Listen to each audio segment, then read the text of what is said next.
वन्दे मातरम् सुजलां सुफलां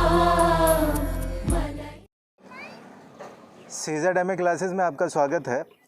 हम सब जानते हैं कि इस लॉकडाउन में पढ़ाई बिल्कुल विधिवत तरीके से नहीं हुई, लेकिन अब प्रयास किया जा रहा है और अब हम एक बार फिर से ऑनलाइन क्लासेस पूरी तरीके से शुरू करने के पक्ष में है और ऑनलाइन क्लासेस बहुत व्यवधानों के बाद अब एक बार फिर से शुरू की जा रही हैं। हो सकता है एक आध दो दिन में हम लोग ऑनलाइन क्लासेस शुरू कर दें, यानी कि अगस्त महीना तो हमारा ख़त्म हो चुका है।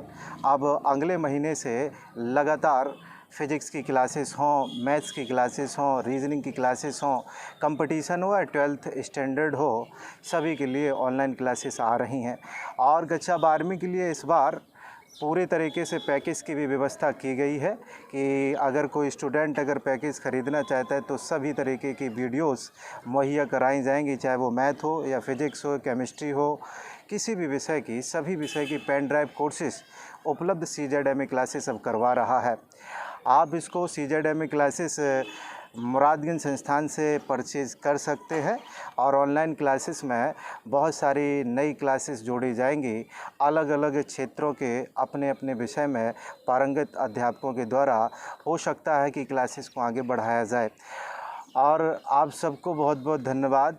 बच्चों ने कहा था 1K सब्सक्राइबर यानी कि 1000 सब्सक्राइबर होने पर बच्चे कह रहे थे वीडियो होना चाहिए। इसके पीछे हमारे बच्चों की बड़ी मेहनत है। बहुत सारे बच्चों ने बड़ा योगदान किया, सभी लोगों ने मिलकर बन के सब्सक्राइबर किए।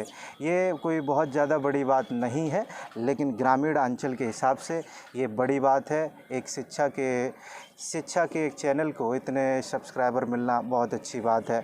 आप सबके प्रयास को CZMA क्लासेस सैल्यूट करता है और आपके प्रयास इसी तरीके से अगर आगे जारी रहते हैं तो निश्चित रूप से CZMA क्लासेस आगे शिक्षा के क्षेत्र में नई नई ज़रूरतों को पूरा करता रहेगा। आपका बहुत बहुत धन्यवाद। और आपसे एक और निवेदन है, इस कोरोना काल में मास्क तो लगाएं, हैंड सैनिटाइज़र का प्रयोग करिए और अपनी जो व्यवस्थाएं उनको भी चेंज करने की ज़रूरत है। पढ़ाई पे ध्यान दीजिए। निश्चित रूप से क्लासेस नहीं चल पा रही हैं। ऑफलाइन की अगर बात करें तो ये दुर्भाग्यपूर्ण व्यवस्था है। निश्चित रूप से क्लासेस चालू ना होने से बच्चों में थोड़ा मन में उनकी शंकाएं हैं, ये बिल्कुल सत्य बात है। और अगर ग्रामीण अंचल की बात करें तो यहाँ ऑनलाइन क्लासेस निश्चित रूप से 80% लगभग 80% असफल होती चली जा रही हैं। कहीं लाइट की व्यवस्था नहीं है, किसी के पास स्मार्टफोन नहीं है। तो निश्चित रूप से अगर शहरी क्षेत्रों की बात करें तो वहाँ ये पूरे तरीके से अच्छे से चालू हैं क्लासेस, लेकिन अपने ग्रामीण क्षेत्र में बिल्कुल क्लासेस ऑनलाइन चालू नहीं है। बच्चों में एक मानसिक तनाव भी देखा जा रहा है। लगातार हम कहेंगे एक अनुरोध भी होगा सरकार से कि अगर हो सके तो कुछ ऐसी गाइडलाइन जारी की जाएं जिससे कि गांव के बच्चों को शिक्षा मुहैया हो पाए और उनका नुकसान होने से बच जाए। बहुत बहुत धन्यवाद।